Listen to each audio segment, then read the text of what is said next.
Bien, alors je suis très heureux, moi aussi, de vous présenter les travaux que nous menons dans le cadre d'ISOMA sur l'épigraphie hiéroglyphique, sur des textes d'époque pharaonique. Mais d'abord, évidemment, je dois un peu justifier ma présence ici à Athènes, dans peut-être, ça vous semblait peut-être un peu exotique de vous parler d'inscription hiéroglyphique. Alors j'espère que la présentation va vous prouver que les outils qui sont développés pour l'épigraphie numérique dans le domaine gréco-latin s'appliquent tout aussi bien à l'épigraphie hiéroglyphique. Mais je voudrais dire aussi que finalement, dans un cadre plus général, l'histoire, la connexion qui s'établit par les outils numériques répond aussi à une connexion maintenant qui s'établit à l'échelle des historiens même, puisqu'on ne raisonne plus évidemment chacun dans sa discipline, mais qu'évidemment il faut connecter les histoires, connecter les épigraphies, et que l'épigraphie numérique est une des clés aussi pour arriver à cette connexion. Alors un exemple évidemment qui ne va pas vous surprendre, la pierre de Rosette, décret trilingue avec 3 versions d'un même texte en hiéroglyphe, l'écriture monumentale égyptienne qui correspond aussi à ce qu'on appelle un égyptien de tradition, ce qui correspondrait un peu au latin pour le français moderne. Une version en démotique, qui est une version en écriture cursive de l'égyptien, mais qui correspond aussi à une langue modernisée à la fin de l'époque égyptienne, et puis la version en grec. Et évidemment, dans ces 3 versions du même décret, les noms, les personnes sont les mêmes. Ptolémée V, il a le nom écrit en hiéroglyphe ou le nom écrit Basileos Ptolémaios en grec, c'est la même personne. Donc il n'y est évidemment pas question de faire des histoires séparées selon les écritures ou les langues. Et on en a fini maintenant d'écrire des histoires des Ptolémées avec Polybe et les inscriptions grecques. Il faut évidemment utiliser maintenant toute la documentation égyptienne.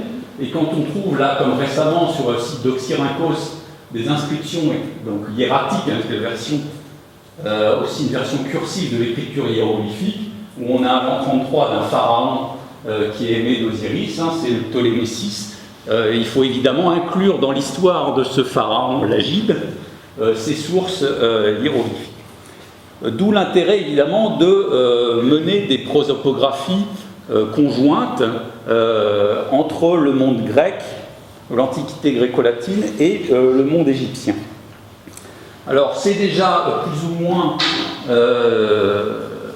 la philosophie du grand portail Trismégistos, que vous connaissez certainement, qui est parti de la documentation papyrologique d'Égypte, de la vallée du Nil, pour s'étendre maintenant à l'ensemble du monde antique, et qui essaie d'offrir une voie d'accès à toute cette documentation, en recensant évidemment les textes grecs, mais aussi des textes hiéroglyphiques qui sont inventoriés dans cette base, donc Trismégistos. Et donc, dans les listes prosopographiques qui sont fournies dans Trismégistos, vous avez la conjonction des sources qui est mobilisée par, je crois, un nom Nes-Menu en égyptien. Donc vous avez la version hiéroglyphique en haut, qui transcrit Sminis en grec, parfois Sminis, celui qui appartient à Mine, et vous allez avoir des attestations qui sont à la fois des attestations dans les textes grecs, mais aussi dans les textes égyptiens. Alors, Trismégistos fait une distinction entre données onomastiques, évidemment, la nature des noms, la construction des noms, et données prosopographiques, les personnes qui sont désignées par ces noms. Mais le site est assez clair quand il dit qu'il n'est pas réellement une prosopographie. Parce que pour avoir une prosopographie, il faut évidemment lever toute ambiguïté sur les homonymies qu'il peut y avoir entre les personnes. Il faut faire un travail extrêmement précis d'inventaire des noms, d'analyser les dossiers prosopographiques de chaque personne pour voir si tel ou tel document peuvent aller ensemble ou correspondre à des personnes différentes.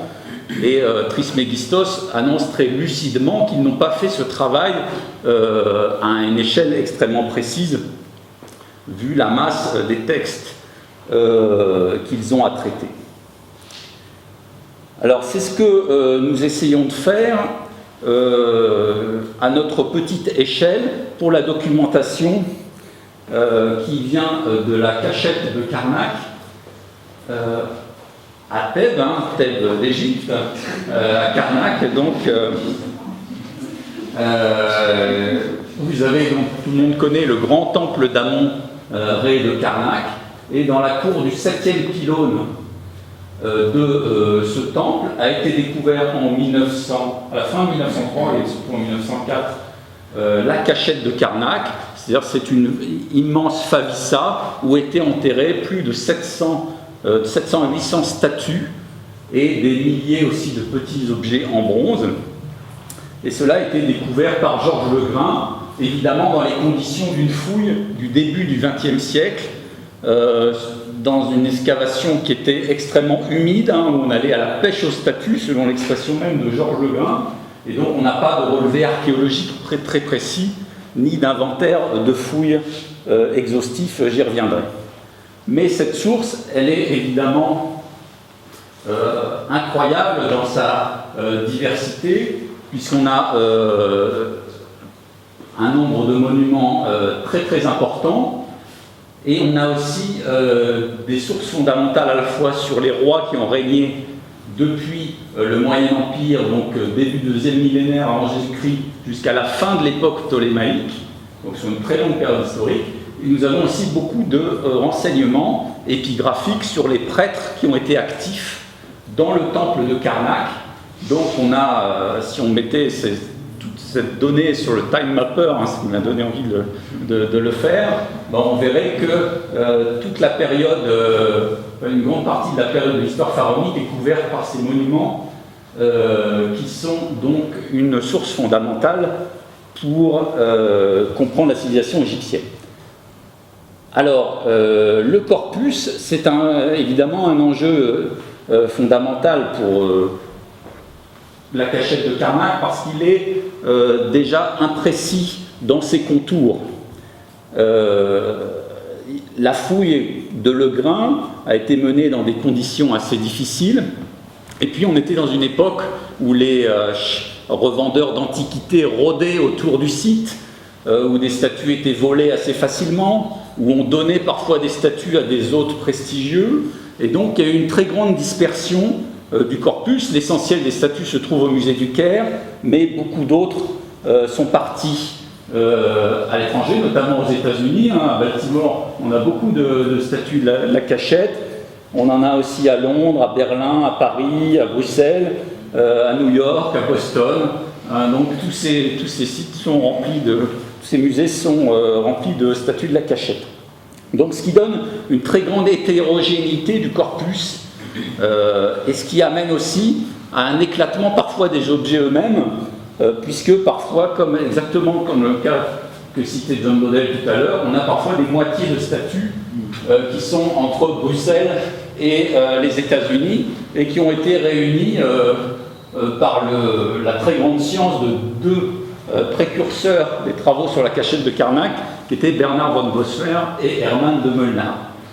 Alors ces deux chercheurs, ils étaient déjà dans l'esprit de constituer un corpus complet des statues de la cachette, mais ils utilisaient des ressources qui leur étaient familières, c'est-à-dire le classement par fiche et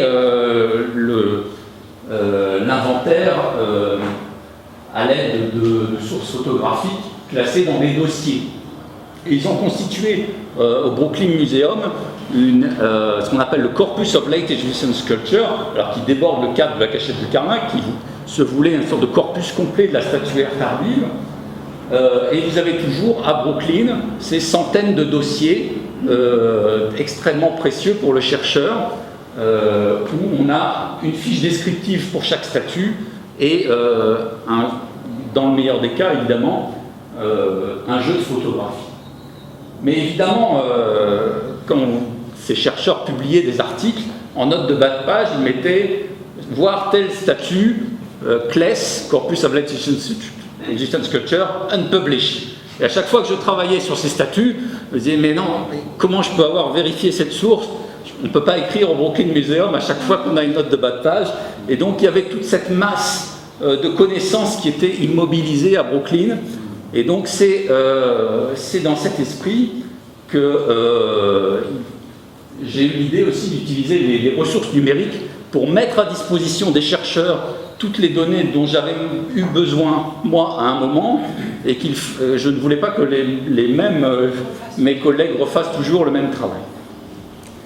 Alors, la cachette de Carnac, je fais juste une parenthèse pour vous montrer aussi que c'est un enjeu historique, parce que parfois on a aussi des personnages qui ont joué un rôle historique.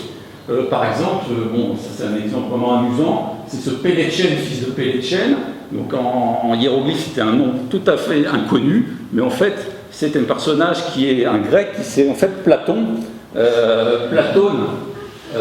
que j'ai retrouvé dans un dossier papyrologique, mentionné comme Platone o Néotéros, et qui est le fils d'un stratège qui avait joué un rôle important lors de la guerre de 88 avant Jésus-Christ qui a amené le sac de Thèbes. Donc vous voyez qu'il y a aussi un enjeu d'histoire connectée aussi sur ces statues de la cachette qui méritent qu'on mobilise ces données pour qu'elles soient accessibles aussi aux antiquisants. Alors toutes ces réflexions m'ont amené à lancer un projet de base de données sur la cachette de Carnac, qui était dans ces deux premières versions en fait un corpus de type muséographique qui voulait regrouper l'ensemble des statues attribuables à la cachette de Carnac. Alors comme cela a été aussi dit par John Bodel, l'enjeu c'était d'avoir aussi une base de données évolutive parce que le corpus n'était pas défini au départ. Nous avons commencé avec mon collègue Emmanuel Jambon à rassembler des données sur les statues attribuables à la cachette, mais nous avions d'une part certains doutes, parce que certaines statues étaient supposées provenir de la cachette, mais nous n'avions aucune certitude. D'autre part, chaque année nous trouvions de nouvelles statues pouvant appartenir à ce corpus, et d'autre part nous étions toujours à la recherche d'archives de Georges Legrain, qui avait disparu après son décès prématuré en 1917, et où on aurait trouvé la liste rédigée par lui-même des trouvailles sur le site. En 2009, nous ne l'avions pas. En 2014, quelqu'un m'a appelé « Ah, vous avez fait un site sur la cachette de Carnac, j'ai retrouvé le cahier de l'inventaire de Legrain. » Alors malheureusement, pas entièrement complet, hein, le début, mais c'était une trouvaille évidemment merveilleuse qui nous a permis, dans la dernière version qui vient d'être mise en ligne il y a quelques semaines, de compléter la base de données avec les informations de cet inventaire. L'essentiel du travail était fait, mais nous avons pu corriger certaines attributions, ajouter certains objets, modifier certaines fiches. Évidemment, tout cela n'aurait pas été possible avec une édition papier.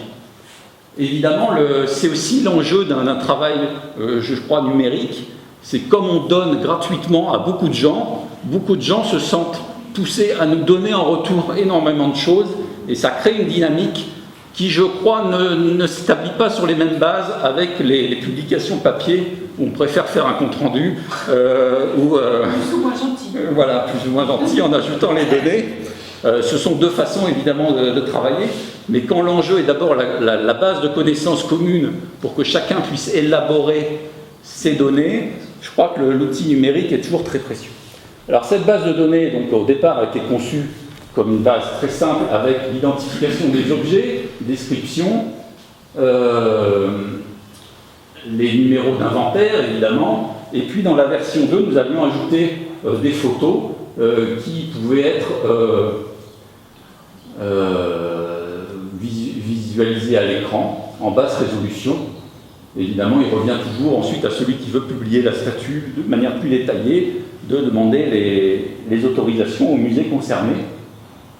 Mais on peut déjà avoir une très bonne idée de l'apparence de la statue et vérifier si l'objet est pertinent pour sa recherche ou non.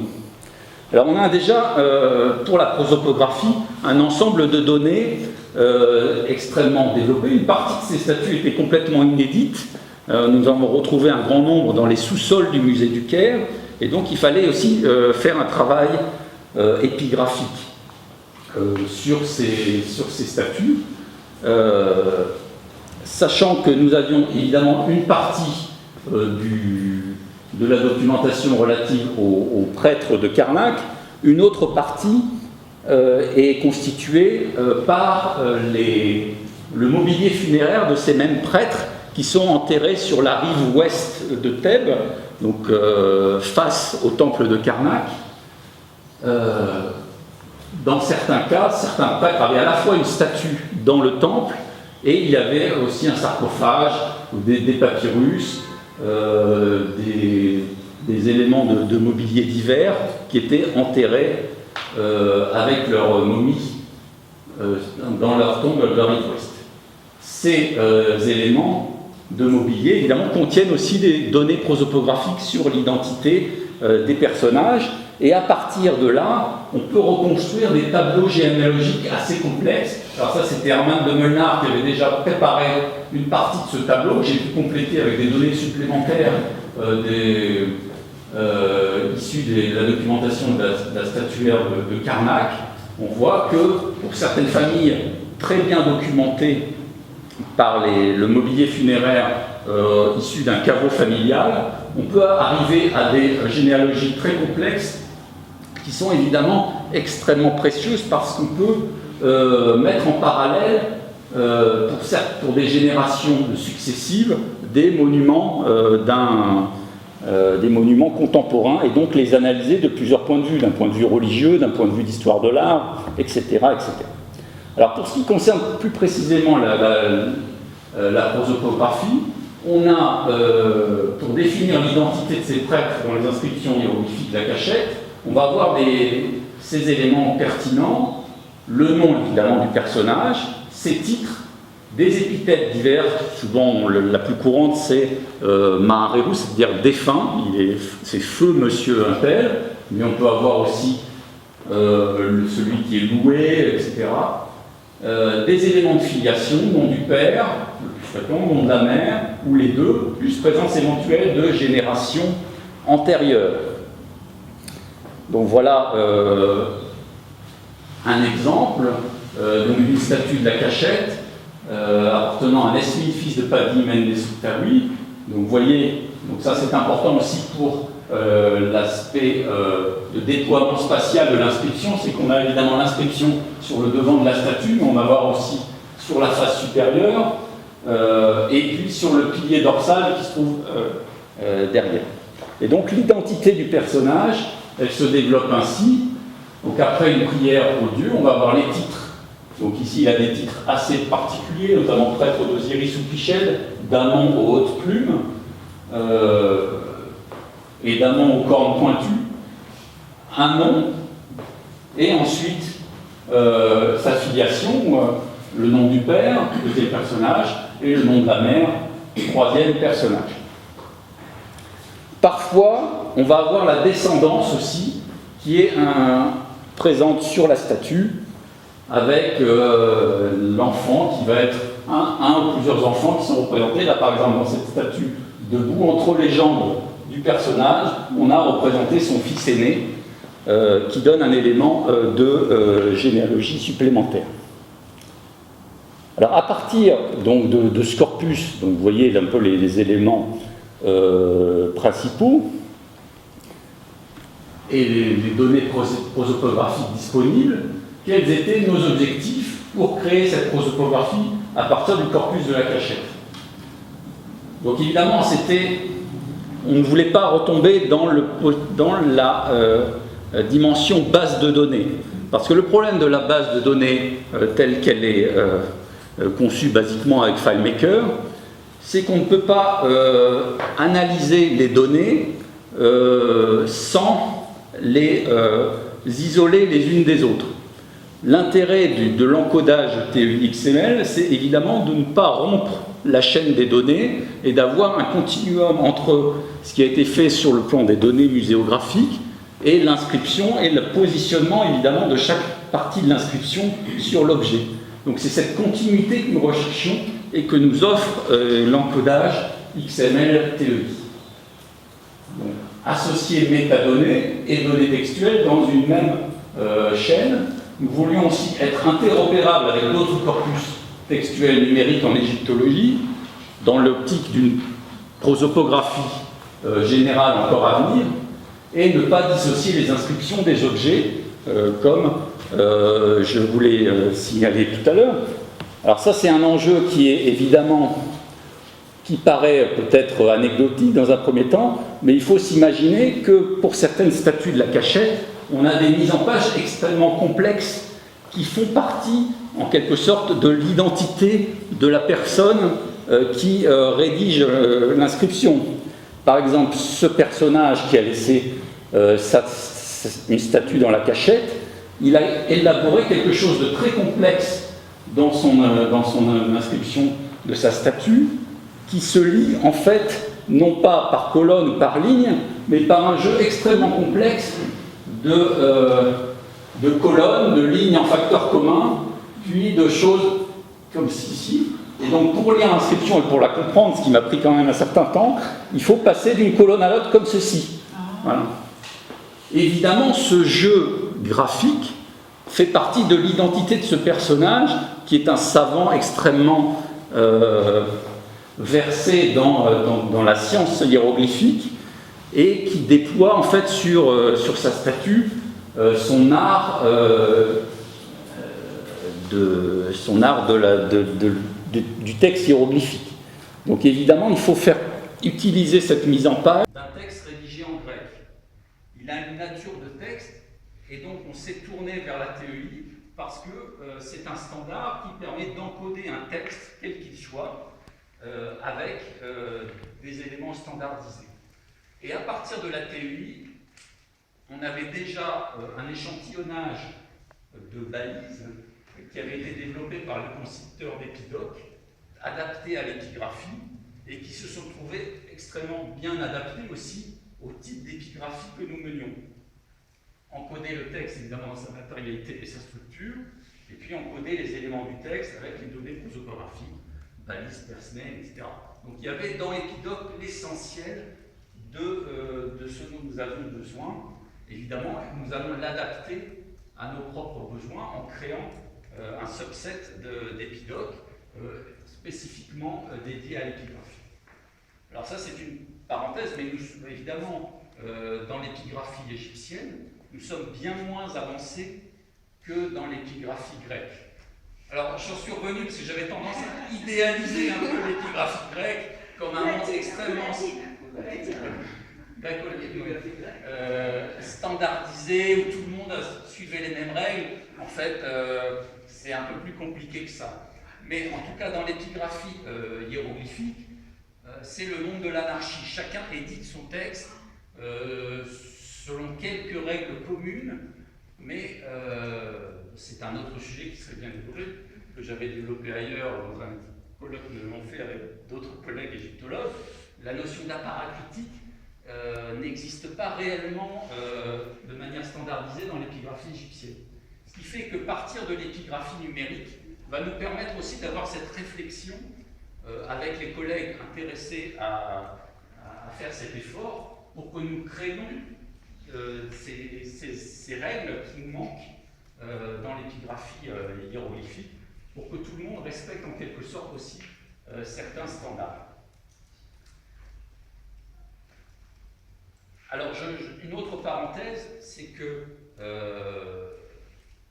évidemment, il ne nous a pas échappé que les textes étaient rédigés en hiéroglyphes, et ce qui implique une complexité supplémentaire par rapport à quelque chose qui s'appuie sur une écriture alphabétique. Alors, dans un premier temps, nous avons décidé de nous baser sur la translittération des textes, c'est-à-dire une transcription de type alphabétique des textes qui permet d'encoder assez facilement les textes. La réflexion sur l'encodage des hiéroglyphes est en cours, avec nos collègues notamment de Liège. Nous espérons trouver une solution pour que cette dimension puisse apparaître aussi ensuite, mais dans un premier temps, disons, dans le domaine par exemple de la prosopographie, ce n'était pas une dimension prioritaire, et donc nous l'avons laissé pour une réflexion ultérieure, pour un peu cerner les difficultés, parce que évidemment les problèmes d'encodage sont multiples. Alors pour réaliser l'encodage des inscriptions hiéroglyphiques, notre collègue Vincent Razanadjao, qui est actuellement à Oxford, a développé un petit logiciel à partir de Java, qui essaie l'équivalent du template sur Oxygène développé pour d'autres projets évoqués tout à l'heure, mais qui est là une sorte d'application pratique qui permet de traiter les textes égyptiens dont nous disposons. En fait, ce petit logiciel va aider au balisage des textes et va aussi utiliser les données qui existent dans la base de données pour les inclure automatiquement dans le TEI header des textes. Alors nous partons évidemment d'un texte transcrit,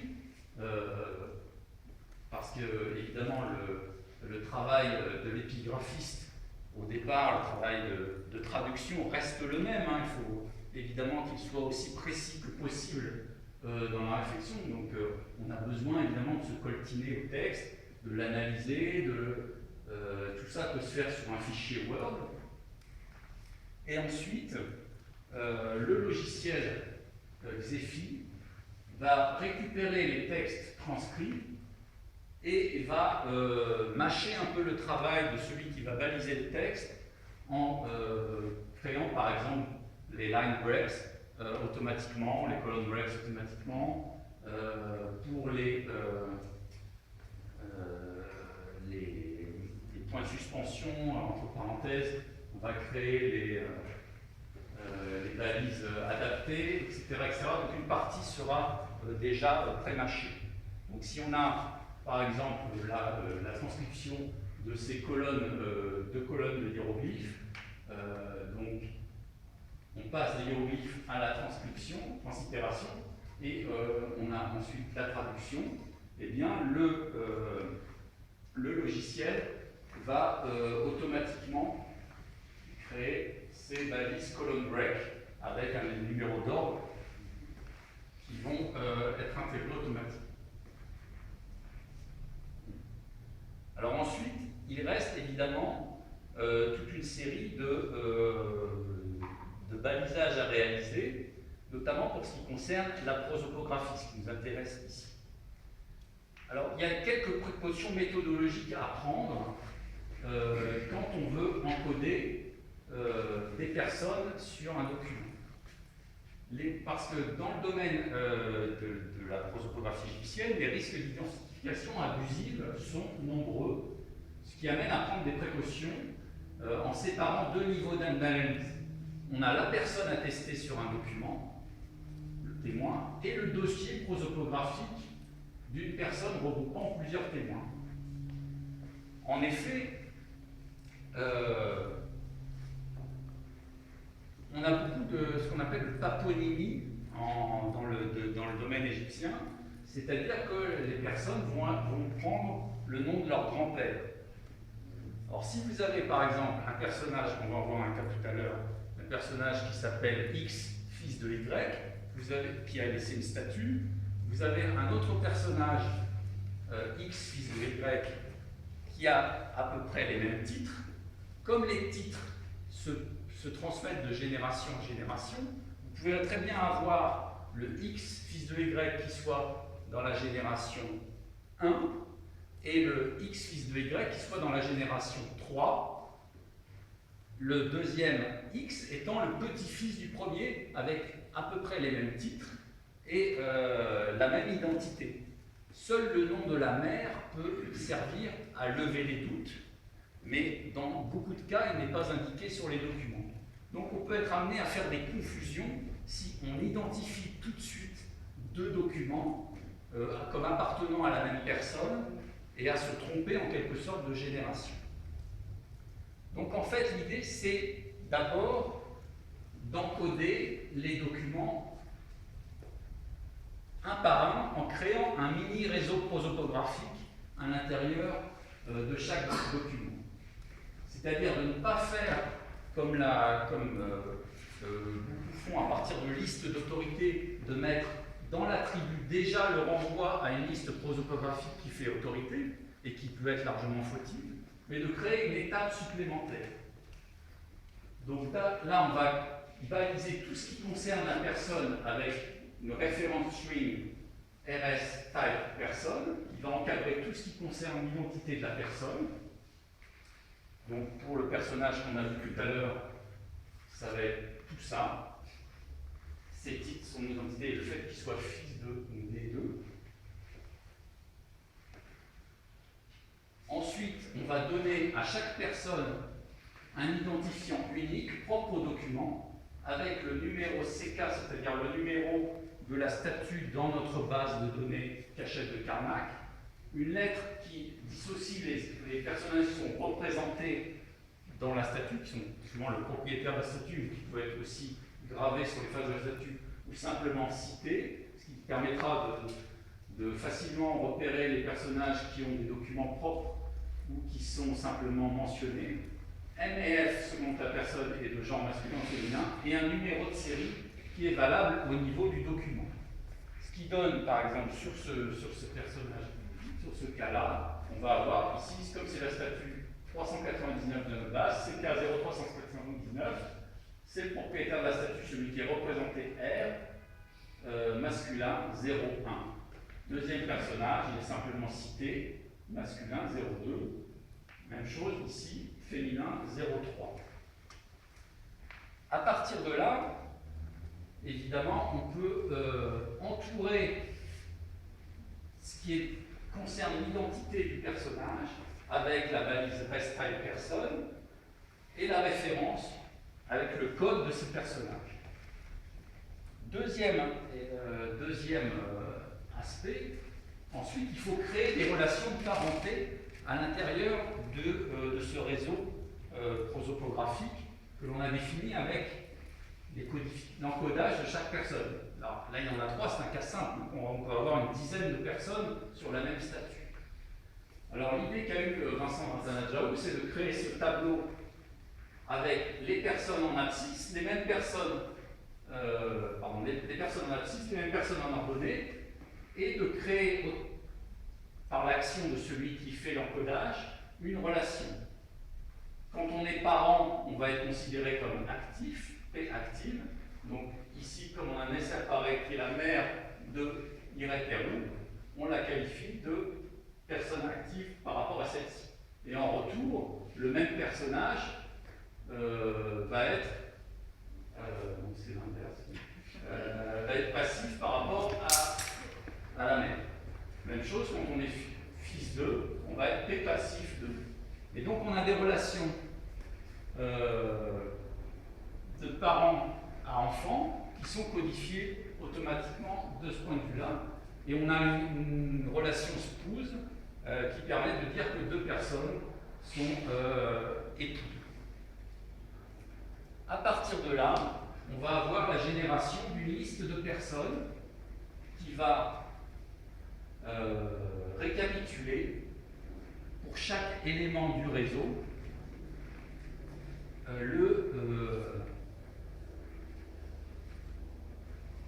l'ensemble des relations parentales qu'il entretient avec tout autre élément du réseau. Et donc on a créé ici un petit réseau prosopographique indépendant pour chaque statut qui pourra être élaboré ensuite à une plus grande échelle pour tous les autres documents.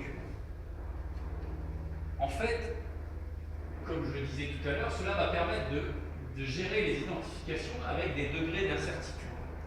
Je reprends le cas de cette statue que nous avons vue tout à l'heure. Nous avons un Nesmin, fils de Paddy Imenesutawi, et de Irmeri Djanefi. Nous avons une autre statue d'un personnage qui s'appelle Paddy Imenesutawi, fils de Nesmin. Or, il porte un titre très rare que nous avons vu tout à l'heure, au fait d'amorer aux cornes pointues. Pour des statues de la même époque, avec des personnages qui portent les mêmes noms, on est probablement dans des cas d'une même famille. Et donc, je suis tenté de dresser un arbre généalogique où j'identifie donc le Nesmine, qui est le père de ce propriétaire-là, avec le personnage qui est représenté sur cette statue-là. J'ai donc l'identité de ce personnage, CK0836-01. Celui de son père, c'est 836QM02. Je l'identifie au propriétaire de la statue 3760. À partir de là, on va pouvoir gérer avec un degré d'incertitude qui est raisonnable la liste d'identification au niveau prosopographique. Donc on crée un deuxième niveau au-delà de l'analyse du document qui permet de gérer les dossiers prosopographiques.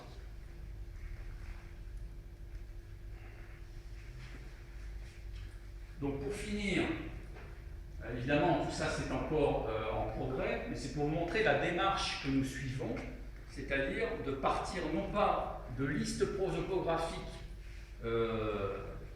qui seraient issues d'éditions collectées, mais des documents eux-mêmes qui vont créer X petits réseaux prosopographiques à partir desquels nous créerons des identifications qui vont créer ensuite une prosopographie dynamique.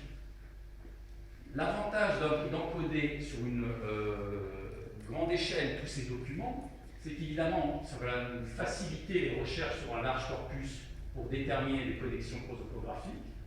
On va avoir une indexation dynamique des différentes données prosopographiques, puisque tous les titres seront balisés par RS Title. On aura très facilement des index qui pourront être aussi complétés très facilement.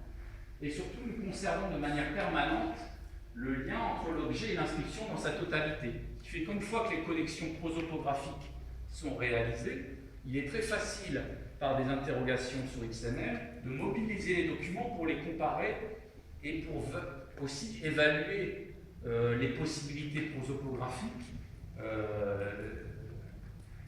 en fonction aussi des autres données qui nous sont fournies par les documents. Si on a des documents qui ne peuvent pas avoir été produits à la même époque pour des critères stylistiques, on pourra ne pas valider l'identification prosopographique qui est suggérée. Enfin, on pourra évidemment avoir une interopérabilité avec d'autres corpus et prosopographiques. Donc voilà l'esprit général de notre démarche. C'est encore évidemment un travail en progression, en élaboration, mais ça devrait donner, disons, à moyen terme, un corpus prosopographique élaboré qui pourra ensuite être versé à des bases plus importantes comme celle de Trismegistos. Merci beaucoup. Si vous avez des questions, évidemment.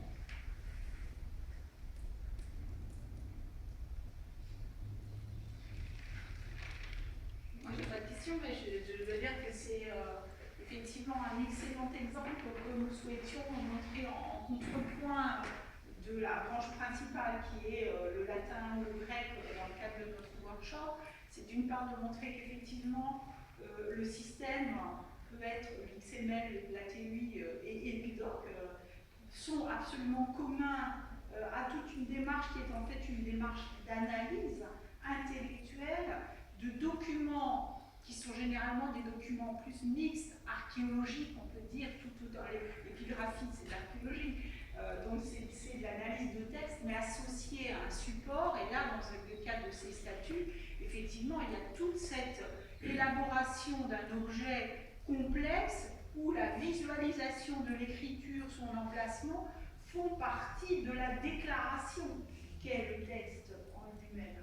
Et ça, c'est quelque chose qui est un excellent exemple, je crois, avec une richesse supérieure dans les exemples que vous pouvez avoir en Égypte par rapport à ce que nous connaissons dans le monde grec, quoique le monde, je crois, grec archaïque est assez proche très souvent d'une démarche d'usage de l'écriture comme un élément qui d'ailleurs au départ était suffisamment exceptionnel pour finalement être utilisé surtout à des fins de show-off, on peut dire, où on mobilise à la fois la dimension graphique, la dimension de disposition, la dimension de contenu, bien sûr. Donc c'est très précieux, je crois, d'avoir cet exemple en comparaison. Puis, pour la prosopographie, par ailleurs, moi, ce qui me frappe, c'est effectivement la précaution de méthode que permet désormais, finalement, la rigueur qu'exige le XML dans la mise en œuvre, conduit à finalement prendre beaucoup de précautions quant aux étapes. Là, on dissocie bien le nom de la personne et les connexions ne sont pas faites aussi automatiquement qu'on le faisait dans les notes de bas de page. Ce qui amène, qui nous amène beaucoup de doutes aussi sur parfois la manière dont ça peut-être qu'on peut en discuter avec des spécialistes d'Epidoc sur la balise First Name et la manière dont, parce que nous on a ce reference string person qui nous permet de contourner cette difficulté, mais c'est vrai que dans beaucoup de projets ils utilisent, et effectivement c'est leur droit et c'est légitime à partir du moment où la personne est très bien identifiée, ce first name qui renvoie à une liste d'autorités qui est très bien établie.